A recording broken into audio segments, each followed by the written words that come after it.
स्वागत है मेरे प्यारे मित्रों। तो फिर चलो हम कहानी को आगे बढ़ाते हैं और आज की शुरुआत में हमें दिखाया जाता है बाजीन के परिवार का गाठ आकर बाजीन और उसके परिवार वालों को बता रहा था कि हमने उन सुपारी किलर्स का पता लगा लिया है। तब बाजीन के पिताजी पूछने लगते हैं कि कहाँ है वो सुपारी किलर्स। तब हम जीन को देखते हैं जो बहुत ही परेशान होता हुआ पूछने लगता है कि तेन कहाँ है, तेन ठीक तो है।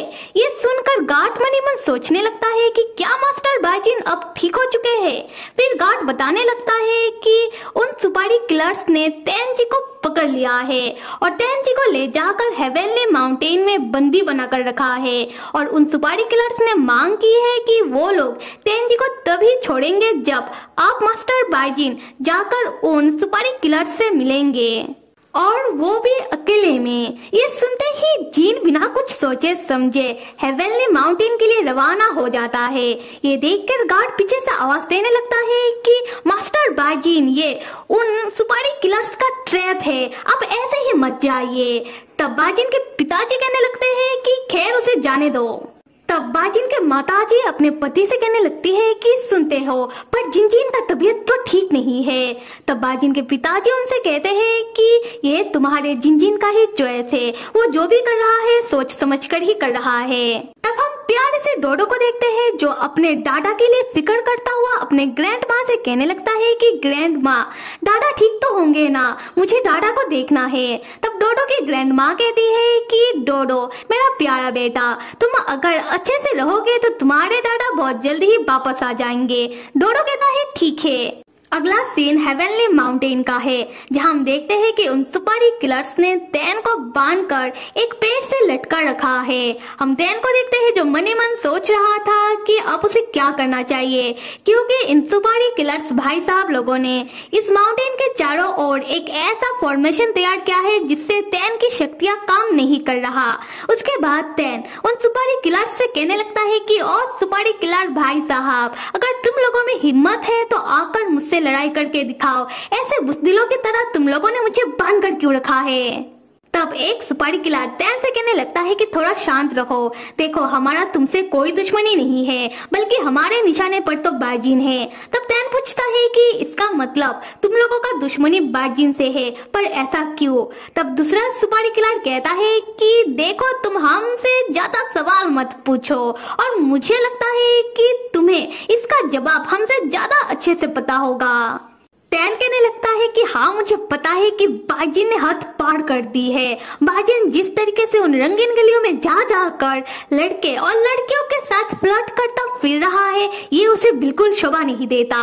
पर सिर्फ इस कारण से तुम लोग बाजीन से बदला लो और उसके जान के पीछे पड़ जाओ, ये सही बात नहीं है। और इसके लिए तुम लोग मेरा इस्तेमाल करो, ये तो बिल्कुल सही बात नहीं है। और देखो सुपारी किलर भाई साहब, ऐसे भी मेरा और बाजीन का डाइवोर्स होने ही वाला है और तुम लोगों को तो अब तक पता चल ही गया होगा कि अब मेरा और बाजीन का रिश्ता पहले जैसा नहीं रहा। तो ऐसे मुझे बांध कर रखकर तुम लोगों को कुछ भी हासिल नहीं होगा, तो कृपया करके मुझे जाने दो। तब सुपारी किलर्स तेन से कहते हैं कि चुप रहो, पर तेन चुप नहीं हो रहा था, वो बकबक किए जा रहा था। तब वो सुपारी किलर्स तेन को चुप करवाने के लिए तेन को बिजली के हंटर से मारने लगते हैं, जिससे तेन को बहुत ही दर्द होने लगता है। उसी वक्त जिन वहां आता है और तेन को इतना दर्द में देखकर जिन तेन का नाम जोर से चिल्लाने लगता है। फिर जिन दौड़ता हुआ तेन की ओर आने लगता है।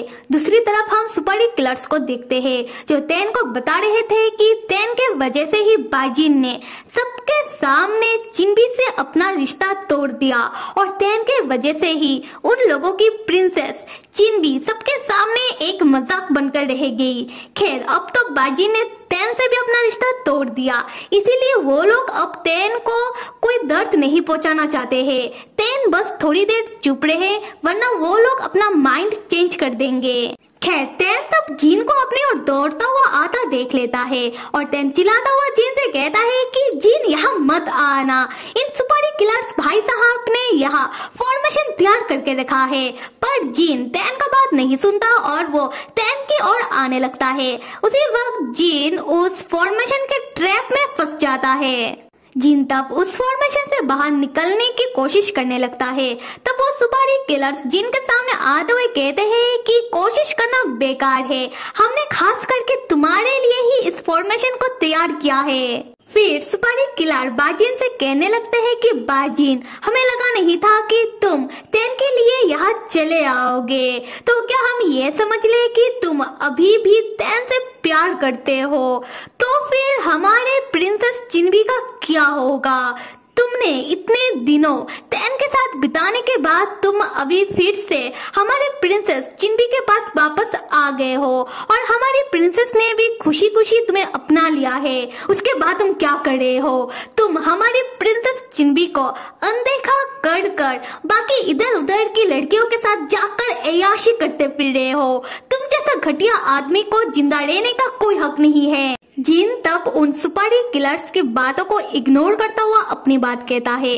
जिन कहता है कि देखो, तुम लोगों ने मुझे यहाँ अकेले बुलाया है तो मैं यहाँ अकेले चला आया हूँ। तुम लोगों को मुझसे दुश्मनी है तो मेरे ऊपर हमला करो और तैन को यहाँ से जाने दो।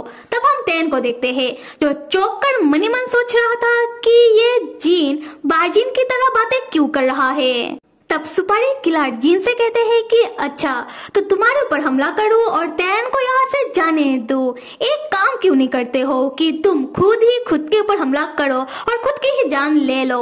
तुम जब मर जाओगे तब हम तैन को यहाँ से खुशी खुशी जाने देंगे। उसके बाद हमारी प्रिंसेस चिनबी भी तुमसे आजाद हो जाएगी। तब जिन उन सुपारी किलर्स के कहने पर अपना तलवार निकाल लेता है खुद के ऊपर ही हमला करने के लिए। तब हम तैन को देखते हैं, तैन को कुछ सूझता है और तैन तब जिन को जिन नहीं बल्कि बाजिन कह के पुकारता है और तैन कहता है कि बाजिन रुक जाओ, क्या तुम भूल रहे हो कि तुमने मुझसे क्या वादा किया था? बाजिन, तुमने मुझसे वादा किया था कि तुम मेरे वजह से खुद को कभी खतरे में नहीं डालोगे। जिन तब चौंककर तैन की ओर देखने लगता है। तब हम देखते हैं कि उस हेवनली माउंटेन के आसपास की झाड़ियों में और भी लोग छुपे हुए हैं। तब जिन को भी इस बात का एहसास हो जाता है और जिन मतलब बाई जिन अपना तलवार नीचे कर लेता है और बाई जिन कहता है कि अच्छा ठीक है, मैं मानता हूँ कि मैं जिन नहीं हूँ, मैं बाजिन हूँ। बाजिन ये भी मानता है कि वो इतने समय से बस जिन होने का नाटक कर रहा था, उसके अंदर का जिन जागा ही नहीं था, वो पहले से ही बाजिन ही था। ये जानकर तो तैन के तो होश ही उड़ जाते हैं। खैर, तब हमें दिखाया जाता है कि हेवनली माउंटेन के आसपास की झाड़ियों में कौन कौन लोग छुपे हुए हैं। तो पहले तो झाड़ियों से बाहर निकलते हैं बाजिन की कभी ना होने वाली दुल्हन चिनबी और जाओडाओ। चिनबी तब गुस्सा करते हुए जाओडाओ से कह रही थी कि मैंने तो पहले ही कहा था, बाजिन को बेवकूफ बनाना इतना भी आसान नहीं है। उसे हमारा आसपास होने का एहसास हो ही चुका है और ऊपर से तुम लोगों ने उनके ऊपर हमला करने के लिए मेरा नाम का इस्तेमाल कर लिया। जाओडाओ तब बाजिन से कहने लगता है कि जिन जिन मेरे दोस्त, बाजिन को बाहर निकालने के लिए हमारा शुक्रिया नहीं करोगे। तब दूसरे झाड़ियों से बाहर निकलते हैं जिहो और रूलैन। जिहो कहने लगता है कि अकेले ही सारा क्रेडिट मत खा जाओ, इस रणनीति का आइडिया तो मेरा था। तब हमें दिखाया जाता है कि सुपारी किलर भाई साहब तैन को पैर से नीचे उतारते हैं और तैन चिल्लाता हुआ पूछने लगता है कि यहाँ चल क्या रहा है।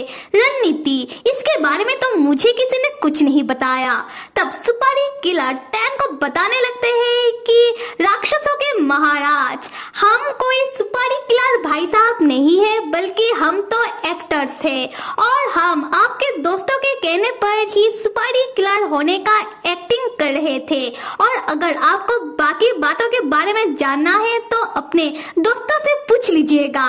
जिहो तैन से कहता है कि जिहो तैन को सारी बातें समझा देगा क्योंकि तैन को वाकई में उन लोगों की रणनीति के बारे में कुछ भी नहीं पता था। उसके बाद जिहो जाओडाओ का हाव भाव देखकर जाओडाओ से कहता है कि उन लोगों की रणनीति तो बहुत ही अच्छा खासा था, पर बाजिन तो पहले से ही बाजिन था और इस बारे में जाओडाओ को पहले से ही पता था, है ना। जाओडाओ तब कहता है कि जाओडाओ और जिन जिन बचपन से ही लंगोटिया यार है।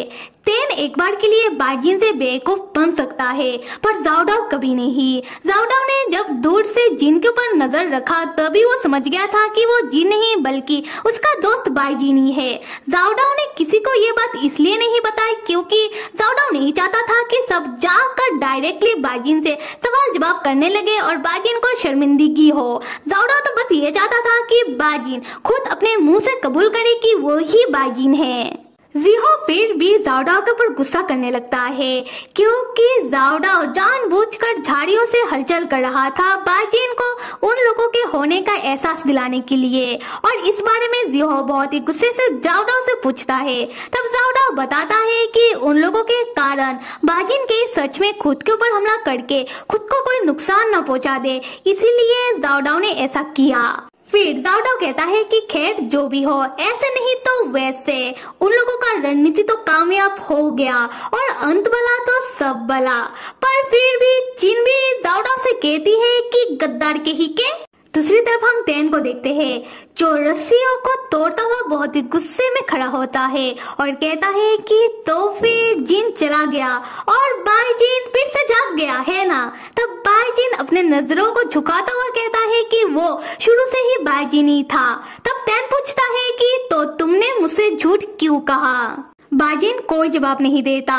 तेन कहता है कि कहीं तुम्हें मेरे प्यार के ऊपर शक तो नहीं और ऐसी स्टूपिडिटी करके तुम मेरी प्यार का कोई टेस्ट तो नहीं ले रहे थे। तो बताओ तुम्हें क्या पता चला, क्या मैं तुमसे प्यार करता हूँ? अरे रुको, कहीं ऐसा तो नहीं कि तुम मुझे कोई खिलौना समझकर सबके सामने खेल रहे थे और सबके सामने मुझे बेवकूफ बनता देखकर तुम्हें बहुत मजा आ रहा था। और बताओ क्या मैं तुम्हें मेरे प्यार का और कोई टेस्ट दूं? और ये सब करने के बाद तुम्हें क्या लगता है, क्या तुम मेरे प्यार के काबिल हो? बाजिन तब उल्टा तेन के ऊपर नाराज होता हुआ कहता है कि हाँ नहीं हूँ मैं तुम्हारे प्यार के काबिल, मत करो तुम मुझसे प्यार और मैं तुम्हारे सामने और कोई नाटक नहीं करने वाला। तेन मुझे सच में इस बात से नफरत है कि तुम किसी मधुमक्खी की तरह मेरे आसपास मिंडराते फिरते हो। तब बाजिन के बातों से तेन को बहुत ही ठेस पहुंचता है और तेन तब चौंक कर एक ही प्लेस में खड़ा रह जाता है। हम बाजिन को देखते हैं जो बहुत ही गुस्से में हेवनली माउंटेन से वापस जाने लगता है। दूसरी तरफ रूलन कहने लगता है कि ये क्या था। तब जाओडाओ कहने लगता है कि अगर मुझे पता होता कि तुम लोगों की रणनीति से जिन को इतना ज्यादा बुरा लग जाएगा तो मैं तुम लोगों की रणनीति में बिल्कुल शामिल नहीं होता। तो फिर मेरे प्यारे मित्रों, अगर आप लोगों को मेरा एक्सप्लेनेशन पसंद आ रहा है तो कमेंट करो और बताओ, लाइक करो और जिन्होंने अभी तक सब्सक्राइब नहीं किया लगे हाथ सब्सक्राइब भी कर दो। Till then stay with me and see you.